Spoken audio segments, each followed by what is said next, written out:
के साथ मत बनो उल्लू में। आज का टॉपिक जो है वो सच्ची घटनाओं पे आधारित है।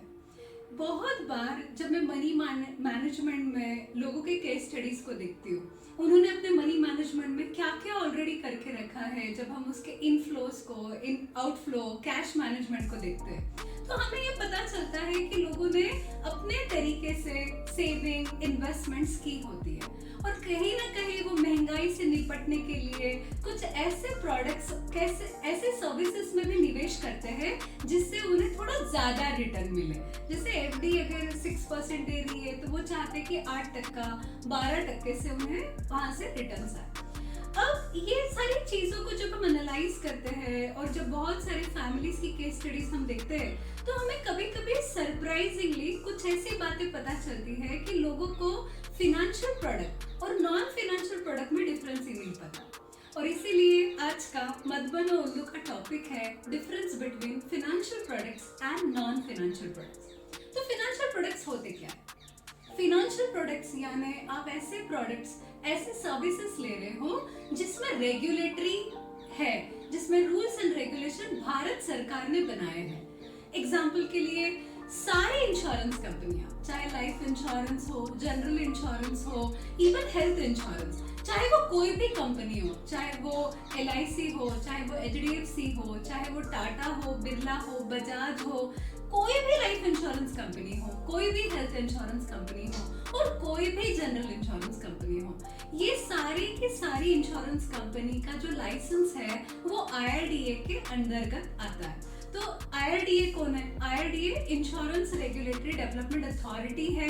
ये एक ऐसी रेगुलेटरी है जिसको इंडियन गवर्नमेंट ने अपॉइंट किया है और वही सारे प्रोडक्ट को अप्रूव करती है। तो दैट मीन्स ऑल इंश्योरेंस कंपनियों के प्रोडक्ट ये IRDA अप्रूव्ड प्रोडक्ट होते हैं। इसका ये भी मतलब है कि सारे के सारे प्रोडक्ट अच्छे हैं, सारी कंपनियां भी अच्छी हैं और सारी कंपनियों के प्रोडक्ट ये IRDA अप्रूव्ड होने के कारण कहीं ना कहीं सारे प्रोडक्ट में सिमिलैरिटीज होती है। सो दैट मीन्स आप कोई भी इंश्योरेंस प्रोडक्ट अगर ले रहे हो तो ये फिनेंशियल प्रोडक्ट है और वो रेगुलेटरी है। अब मैं अगर बात करूँ बैंकिंग में, तो बैंक के जो रेगुलेटर है वो है RBI। तो जो भी RBI के अंतर्गत आने वाली बैंक है उनमें जो भी FDs होती है, सेविंग अकाउंट होता है, जो भी प्रोडक्ट आप बैंक के थ्रू लेते हो वो भी फिनेंशियल प्रोडक्ट्स में आप कंसिडर कर सकते हो। क्यों? क्योंकि उसका रेगुलेटरी है RBI। तो that means all banking products, all insurance product, ये सारे रेगुलेटरी प्रोडक्ट है। फिर मैं अगर आती हूँ तो डायरेक्ट गवर्नमेंट रेगुलेटरी कुछ प्रोडक्ट्स होते हैं, जैसे पोस्ट, RD, ये भी प्रोडक्ट रेगुलेटरी प्रोडक्ट में आते हैं। तो जो भी पोस्ट ऑफिस से लिए हुए प्रोडक्ट है वो सारे के सारे फिनेंशियल प्रोडक्ट्स हैं। अब मैं और आगे जाऊँ, इक्विटी या म्यूचुअल फंड। तो इक्विटी क्या फिनेंशियल प्रोडक्ट है? तो आंसर इज यस। अगर इक्विटी जो भी कंपनी का आप शेयर ले रहे हो वो सेबी के अंदर अगर आ रहा है, सेबी कौन है? तो सेबी ये भी एक रेगुलेटरी अथॉरिटी है।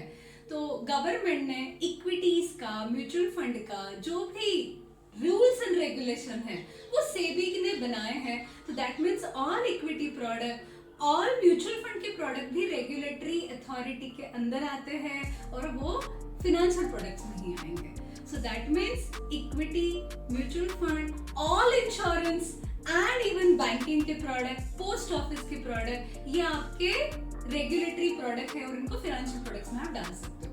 अब मैं अगर बात करूँ और डीपर, तो कमोडिटीज।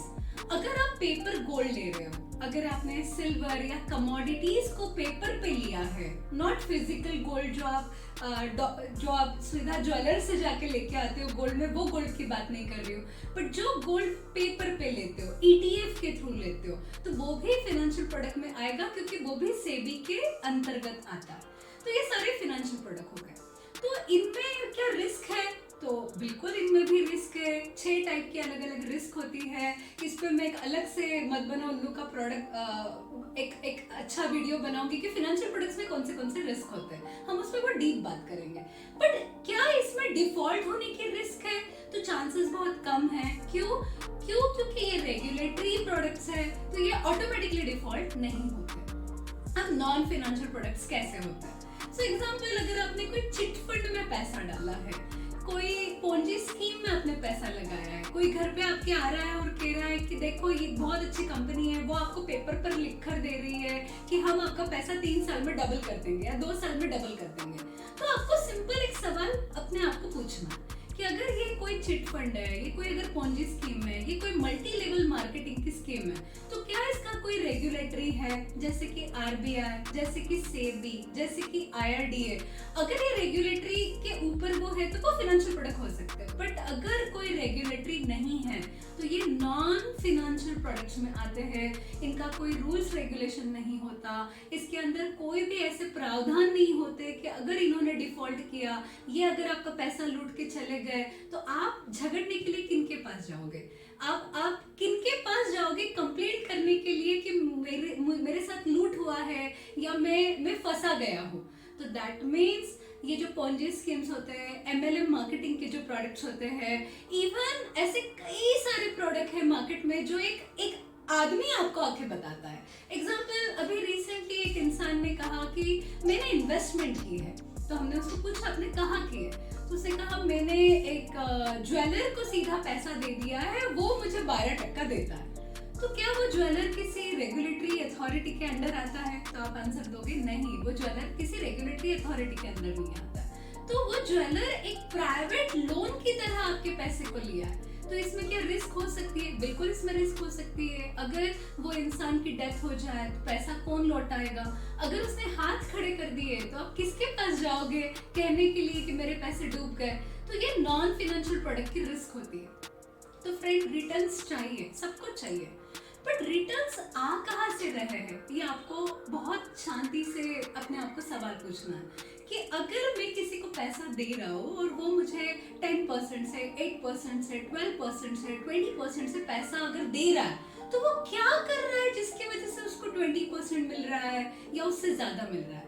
और अगर वो ये नहीं कर पाया, अगर वो रिस्क ट्रिगर हुई, तो मैं किससे जाके बात करूंगा? किन रूल्स एंड रेगुलेशन में वो पैसे का यूज कर रहा है? ये सवाल एक आम इंडियन ने अपने आप को पूछना चाहिए।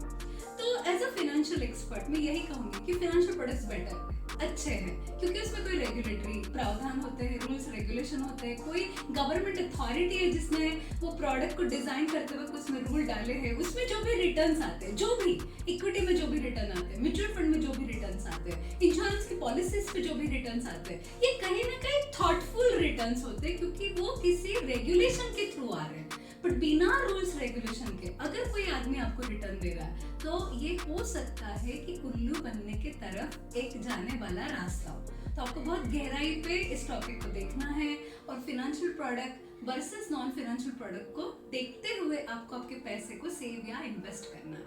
तो आपको रेगुलेटरी अथॉरिटीज अगर रजिस्टर्ड है तो समझ लो वो फाइनेंशियल प्रोडक्ट है, और अगर कोई रेगुलेटरी अथॉरिटी नहीं है तो वो फाइनेंशियल प्रोडक्ट नहीं हो सकता। तो इस एंगल में क्या रियल एस्टेट एक फाइनेंशियल प्रोडक्ट है? तो आंसर है no, real estate financial product नहीं है। फिजिकल गोल्ड क्या फाइनेंशियल प्रोडक्ट है? आंसर इज नो, ये भी फाइनेंशियल प्रोडक्ट नहीं है। तो क्या किसी को प्राइवेट कर्जा देना फाइनेंशियल प्रोडक्ट हो सकता है? तो आंसर इज नो। कोई अगर मल्टी लेवल मार्केटिंग के थ्रू आपको कुछ अगर दे रहा है तो क्या ये फाइनेंशियल प्रोडक्ट हो सकता है? आंसर इज नो, ये भी फाइनेंशियल प्रोडक्ट नहीं है। तो अगर ये फाइनेंशियल प्रोडक्ट नहीं है तो इसमें रिस्क बहुत ज्यादा है, क्योंकि उसमें रूल्स एंड रेगुलेशन नहीं है। तो विद दिस थॉट मत बनो उल्लू में ऐसे ही जुड़े रहो, आपके नॉलेज को ऐसे ही इन्हांस करते रहो, और ये इन्फॉर्मेशन प्लीज अपने तक मत रखो, क्योंकि अगर ये छोटी छोटी बातें आप सोसाइटी में आपके फ्रेंड्स को पहुंचाओगे तो हम और आप मिलकर फाइनेंशियल लिटरेसी में कुछ बड़ा योगदान दे सकते हैं। Thank you so much.